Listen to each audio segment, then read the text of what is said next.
Disposto a garantir seu legado, ele contratou uma mulher para gerar seu filho e desaparecer para sempre. Mas algo aconteceu. Ao ver Doriana grávida, algo dentro dele mudou. Prepare-se para uma história intensa de amor, dilemas morais e reviravoltas emocionantes. Já deixe o like, inscreva-se no canal e ative as notificações. Comente de onde você nos acompanha e o que você faria no lugar de Thomas ou Doriana. Sua opinião é muito importante.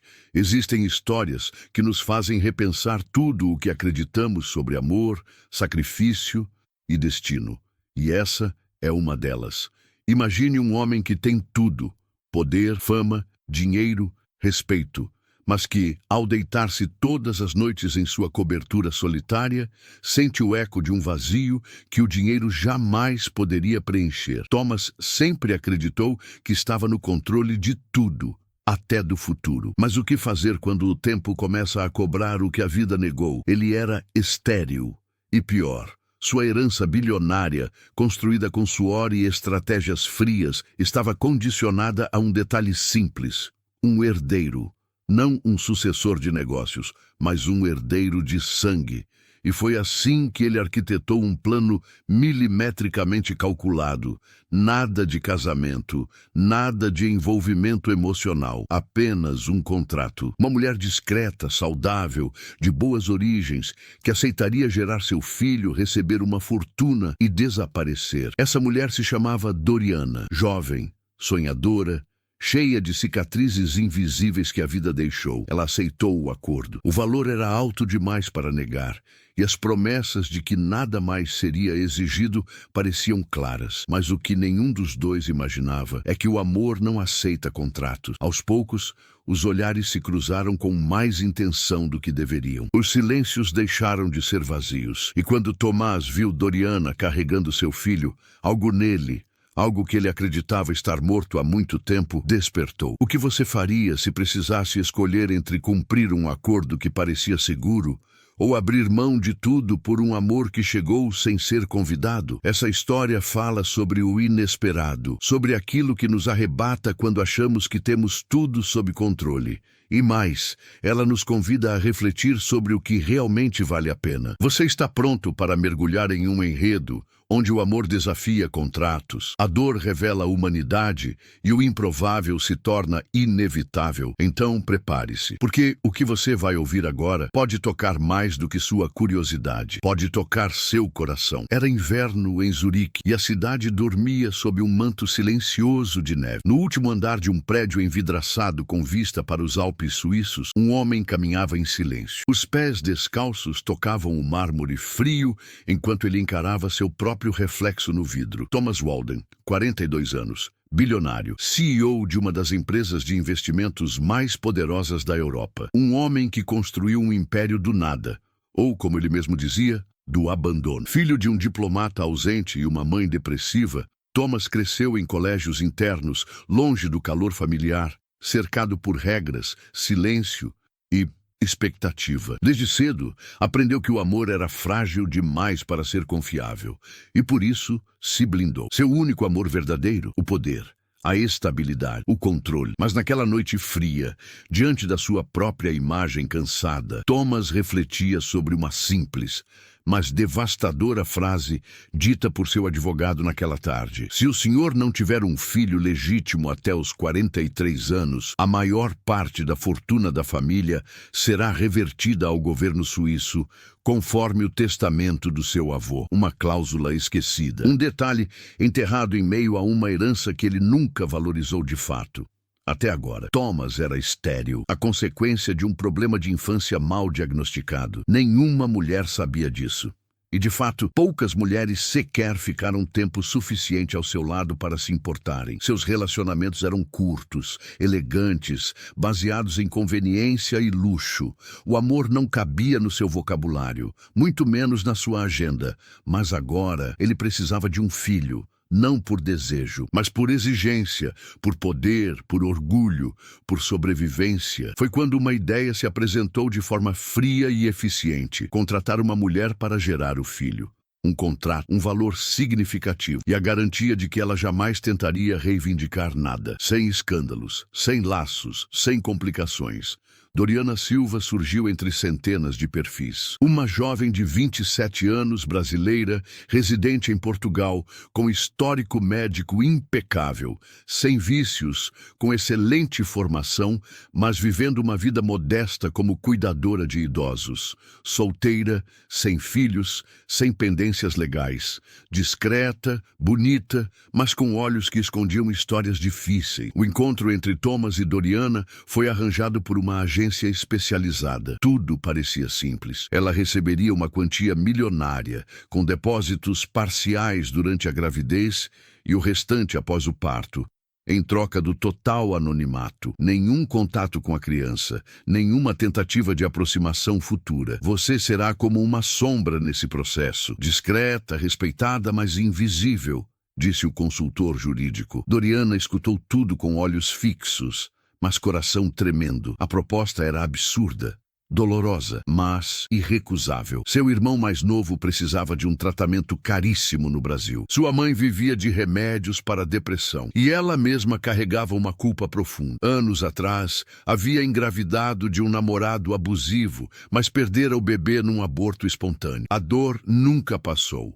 O luto nunca terminou. Talvez, pensou ela, gerar uma vida poderia redimir a que ela perdeu. Assinou o contrato, com mãos trêmulas, mas firmes. Nos primeiros meses, os encontros entre ela e Thomas eram técnicos, médicos, frios. Ele não a olhava por mais de 10 segundos. Ela falava pouco, cumpria os exames, tomava os suplementos. Até que, numa manhã em que Thomas passava por um dia particularmente turbulento no mercado de ações, decidiu acompanhá-la na consulta de ultrassom. Sentou-se no canto da sala, com o celular na mão. Mas quando o som do coração do bebê ecoou no pequeno consultório, ele congelou. A imagem do pequeno corpo, pulsando no monitor, pareceu diluir, por segundos, todo o aço de seu mundo. Doriana segurava as lágrimas. Thomas não conseguia respirar direito. Está tudo bem com ele?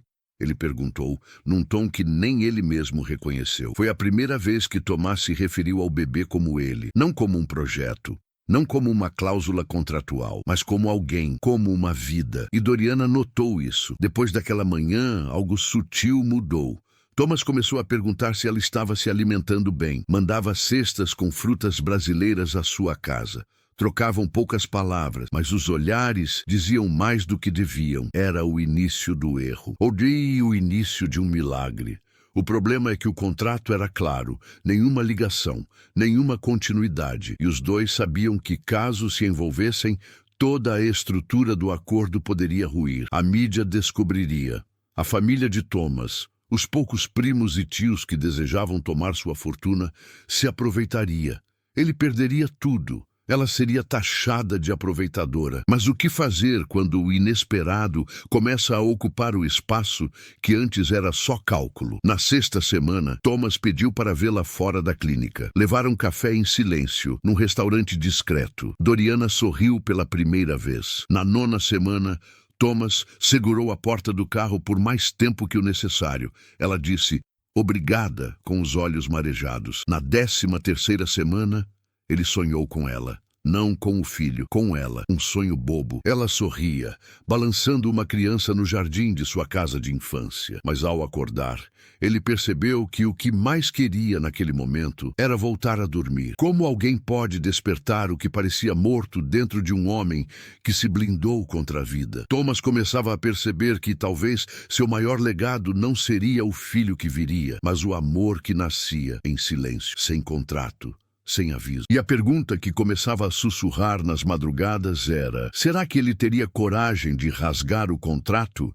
e apostar tudo em um sentimento que sempre evitou? Poucos contratos no mundo foram escritos com cláusulas tão específicas quanto aquele que unia Thomas Walden e Doriana Silva. Cada etapa da gravidez era descrita com precisão clínica. Cada responsabilidade de Thomas, cada obrigação de Doriana. Tudo parecia perfeitamente calculado. Mas nenhum contrato no mundo é capaz de prever os desvios do coração humano. E esse era o problema. A gestação seguia tranquila. Os exames impecáveis. Os relatórios médicos garantiam que o bebê estava saudável. Tudo indicava que o plano se concretizaria da forma que Thomas esperava, sem surpresas, sem escândalos. Mas havia algo que nem ele, nem os advogados haviam previsto: o olhar de Doriana. Havia uma doçura tímida nela, uma calma que desarmava, uma firmeza disfarçada por gentileza, e um olhar tão profundo que parecia saber mais sobre Thomas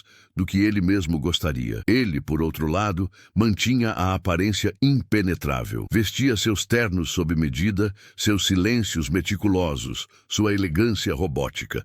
Mas Doriana via além, porque ela também carregava cicatrizes. E quem tem cicatrizes sabe reconhecê-las nos outros. Foi numa tarde chuvosa, na casa de campo de Thomas, onde Doriana foi levada para descansar durante o segundo trimestre da gestação, que a primeira rachadura real apareceu. Ela caminhava sozinha pelo jardim, protegendo o ventre com as mãos, quando Thomas apareceu do nada carregando 2 cafés. Não devia estar andando muito. Está frio, ele disse. A vida nunca espera o tempo esquentar para continuar, Thomas.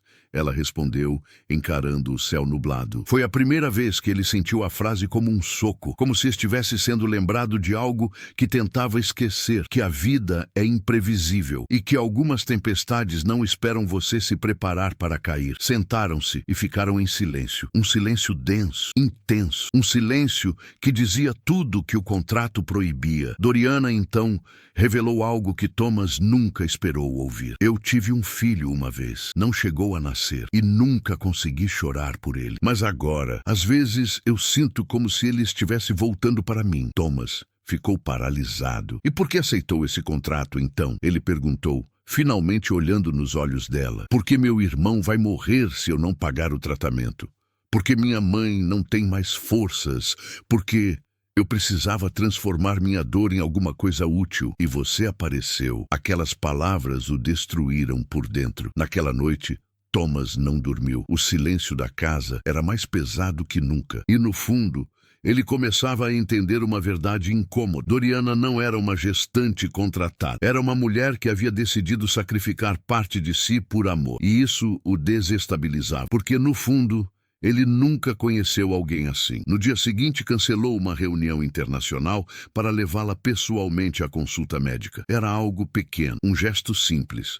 Mas para ela foi um terremoto. No caminho, ele perguntou, se eu te dissesse que você pode ficar com o bebê, que você pode criá-lo, que não precisa mais desaparecer, o que você faria? Doriana o encarou com os olhos marejados, mas respondeu com frieza, você estaria disposto a abrir mão do controle, Thomas?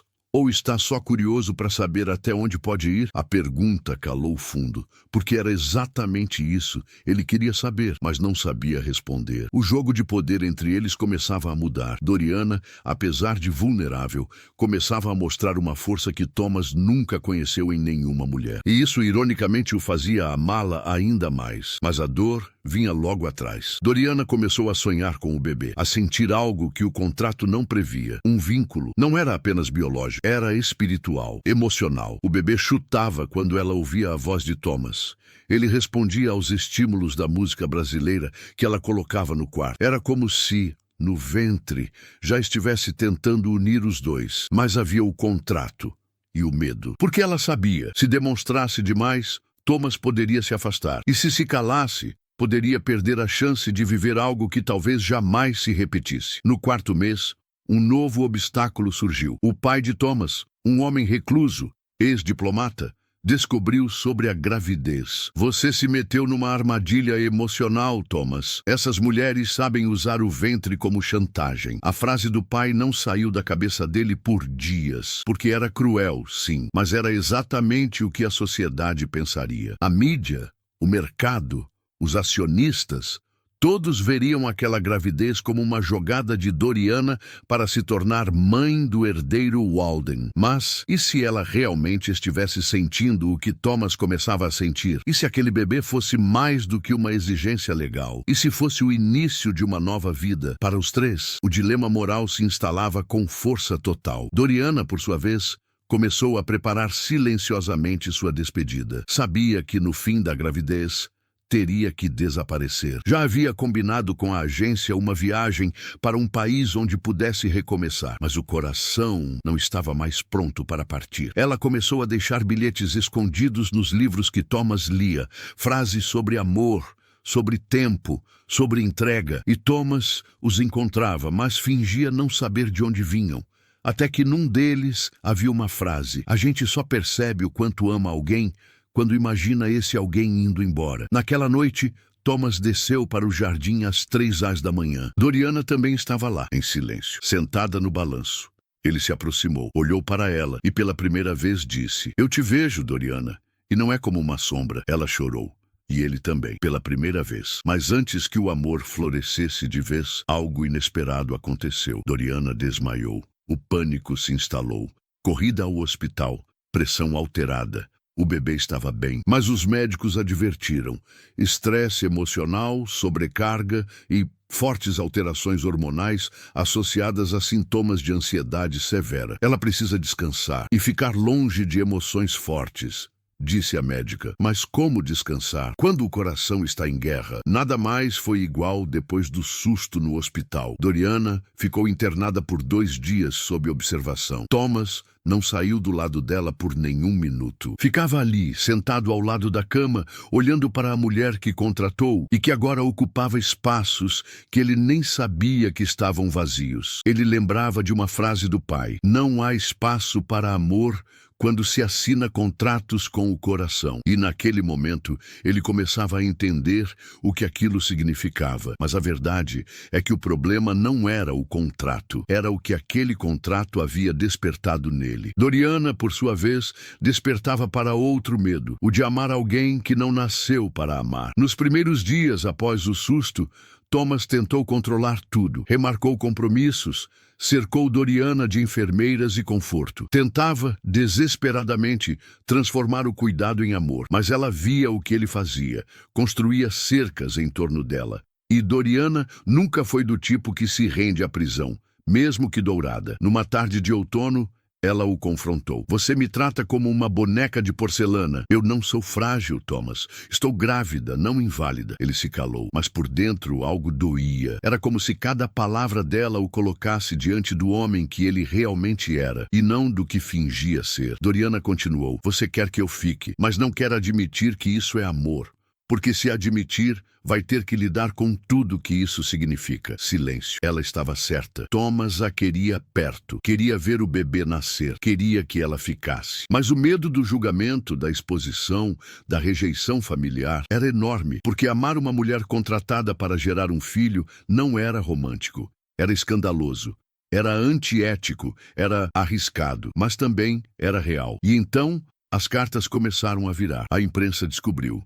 Vazaram fotos de Doriana entrando na mansão, fotos dela grávida, sem aliança, sem antecedentes públicos de relacionamento. Os tabloides explodiram. Milionário solitário contrata barriga de aluguel brasileira e se envolve emocionalmente com ela. A notícia se espalhou como fogo. Thomas teve que dar explicações para o conselho da empresa, para os investidores, para o próprio pai, que ficou furioso. Você destruiu o nome da nossa família por uma mulher que foi paga para sumir. Aquelas palavras machucaram, mas pior ainda foi o que veio a seguir. Thomas descobriu que alguém da própria equipe havia vazado a informação.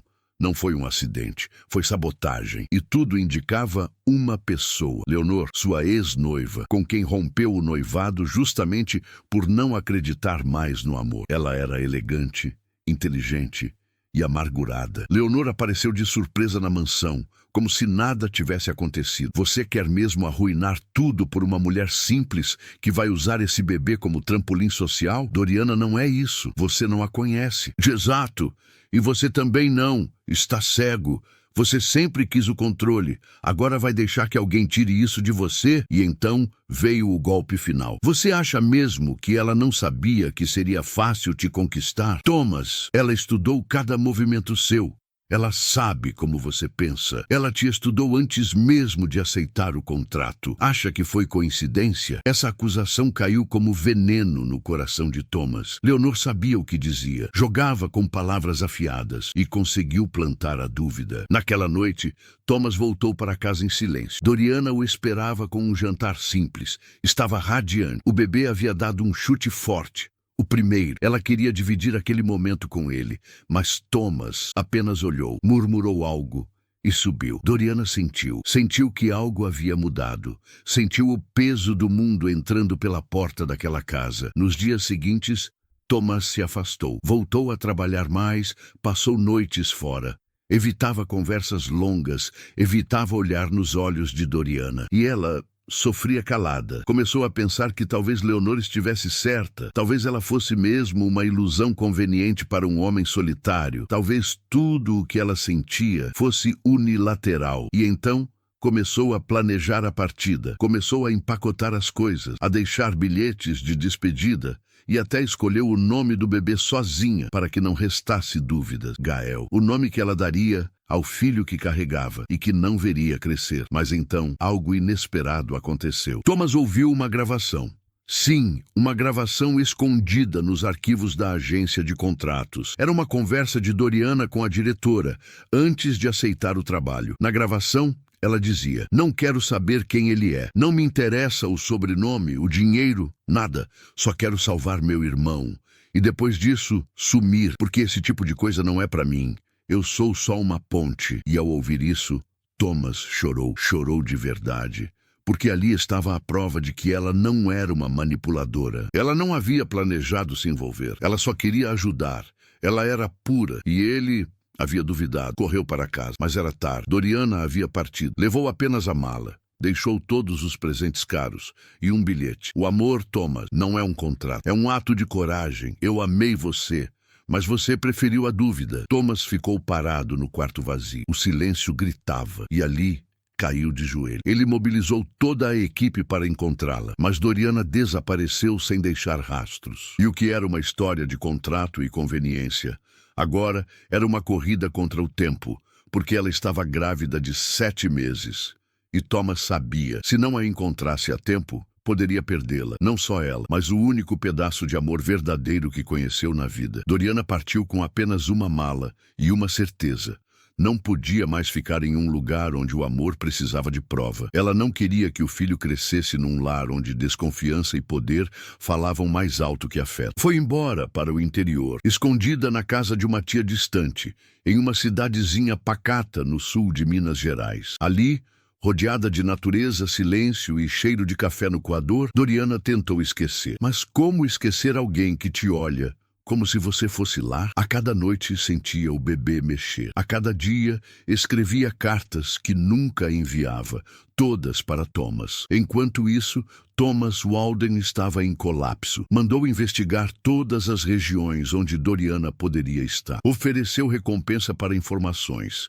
Vasculhou câmeras, registros de táxis, clínicas médicas. Nada. O desaparecimento de Doriana abalou também os negócios. Os acionistas estavam desconfiados. A imprensa começou a especular se ele havia coagido a mulher a desaparecer. Boatos surgiram de que Tomás era um manipulador emocional, que havia comprado o silêncio dela. A empresa perdeu contratos, as ações caíram, mas nada disso importava, porque a ausência de Doriana doía mais do que qualquer prejuízo. Durante uma reunião com seus advogados, Thomas recebeu a visita de uma figura inesperada, sua tia-avó, irmã de sua falecida mãe. Ela apareceu como quem traz não apenas presença, mas verdades que não podem mais ser adiadas. Você está repetindo os erros do seu pai, Thomas? Meu pai?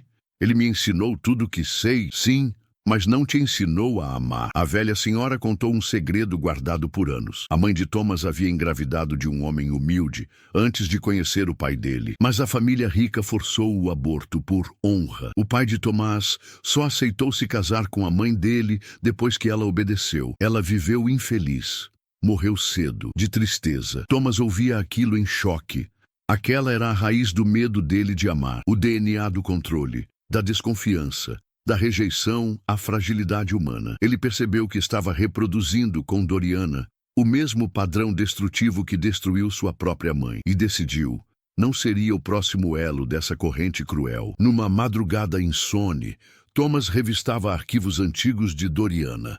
Ali, entre papéis, encontrou uma pista, uma carta da mãe dela, enviada de uma cidadezinha chamada Cristalina, no sul de Minas. Thomas não pensou duas vezes.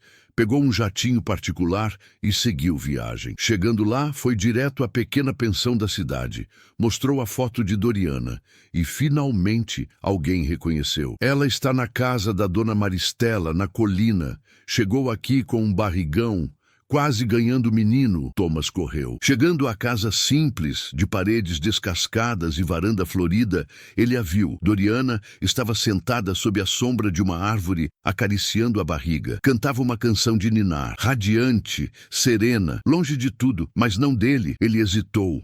Não sabia se devia se aproximar, mas Doriana o viu e por um segundo o tempo parou. O que você está fazendo aqui, Thomas? Buscando o que deixei escapar. Vim buscar vocês. Doriana ficou em silêncio. Você confiou mais em uma mulher que te traiu do que em mim. Eu sei e não espero perdão, mas se há uma chance de você deixar que eu esteja presente para esse bebê, eu vou lutar por ela, mesmo que nunca mais me ame. Doriana começou a chorar. As palavras dele não eram perfeitas, mas eram reais. Ela então disse: se você quer ser pai, seja, mas não venha pelo nome, nem pelo escândalo, venha pelo coração. Thomas respondeu: eu vim por amor, porque só depois que você foi embora é que entendi o que significa ter um lar. No meio da conversa, Doriana sentiu uma fisgada. Thomas, a bolsa estourou! Ele entrou em pânico, correu, gritou por socorro, carregou-a no colo até o carro da vizinha, levou-a ao hospital da cidade. Ali, sob a luz fria do centro obstétrico,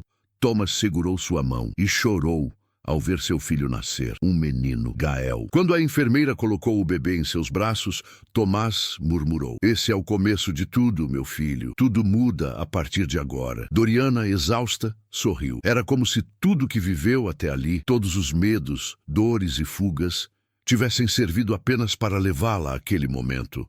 O nascimento de Gael foi mais do que o início de uma nova vida. Foi o recomeço de duas almas que precisavam se curar. Uma da frieza e do controle, outra do medo e da rejeição. Os primeiros dias foram silenciosos. Thomas, desajeitado, não sabia trocar fraldas nem preparar mamadeiras. Doriana, ainda magoada, mantinha a distância emocional necessária para proteger o próprio coração. Mas havia algo entre eles. Algo que se fortalecia a cada olhar trocado durante as madrugadas em claro. O choro do bebê era uma linguagem que apenas eles dois entendiam, como se Gael fosse o tradutor de tudo aquilo que ainda não conseguiam dizer. Thomas fez algo inesperado. Procurou ajuda profissional. Queria entender por que o amor sempre o fazia se sentir ameaçado, por que precisava controlar tudo para não se sentir abandonado, como quando sua mãe morreu jovem e infeliz. Durante as sessões, ele ouviu a si mesmo como nunca antes e percebeu que o amor não é um contrato, nem uma segurança jurídica, é entrega. Amar é não ter garantia nenhuma e, mesmo assim, escolher ficar. Começou a escrever cartas para Doriana, não exigindo, mas confessando, reconhecendo, pedindo desculpas por não ter acreditado quando ela mais precisava. Essas cartas, lidas em voz baixa por Doriana enquanto amamentava, eram como bálsamos, cicatrizavam, porque no fundo ela sempre amou Thomas, mas precisava ver que ele era capaz de escolher o amor e não o orgulho. Num domingo de sol, Doriana caminhava pela praça da pequena cidade com Gael nos braços. Thomas chegou por trás, nervoso e com as mãos trêmulas. Doriana, eu não vim aqui para te convencer de nada. Só quero te fazer uma pergunta. Ela se virou. O bebê dormia. Você me permite construir com você uma história que não comece pelo medo, mas pela verdade? Doriana riu, emocionada. Isso não é uma proposta de casamento, né? Ele abriu uma caixinha, mas ali não havia anel. Havia uma chave. É a chave da casa que estou construindo aqui. Porque se você quiser, eu quero morar onde meu filho nasceu. Onde você se sentiu segura. Onde o amor me encontrou. Ela chorou e disse, sim, não para o casamento, mas para uma vida de reconstrução sincera. De De volta ao mundo dos negócios, Thomas surpreendeu novamente. Renunciou ao cargo de CEO da Walden Internacional. Deixou o controle nas mãos de uma equipe competente. Passou a atuar como embaixador de causas sociais ligadas à maternidade, parto humanizado e direitos da mulher. Assumiu publicamente que havia iniciado sua jornada com Doriana de forma contratual, mas que havia descoberto que contrato nenhum é mais forte do que a verdade de uma história construída a dois. As manchetes que antes o chamavam de manipulador, agora falavam de redenção. Doriana, por sua vez, escreveu um livro, Gerando Amor, a história de uma mãe que decidiu ficar. O livro virou best-seller. Casais em todo o país se viram naquela história e entenderam que o amor, quando real, não precisa de provas, precisa de presença. Histórias como a de Doriana e Thomas acontecem todos os dias, nos bastidores do luxo e da pobreza, em culturas que priorizam o nome, o status, a linhagem. Quantas mulheres são vistas como ferramentas, não como seres humanos? Quantos homens foram ensinados a não amar, mas a dominar? Esse vídeo não é apenas uma história romântica, é um alerta. É um convite para refletirmos sobre as formas como a sociedade ainda transforma o amor em transação. E como podemos, todos nós, resgatar o que há de mais humano, a coragem de amar apesar dos riscos. Deixe suas respostas nos comentários. Vamos conversar. Essa história é sobre você também, sobre todos nós. Se você chegou até aqui, é porque acredita no poder do amor, mesmo quando ele surge onde menos esperamos. Então, curta o vídeo, se inscreva no canal, ative o sininho das notificações e compartilhe essa história com alguém que precise acreditar no recomeço. Conte nos comentários de onde você está ouvindo essas histórias. O amor de verdade não exige garantia. Ele oferece presença.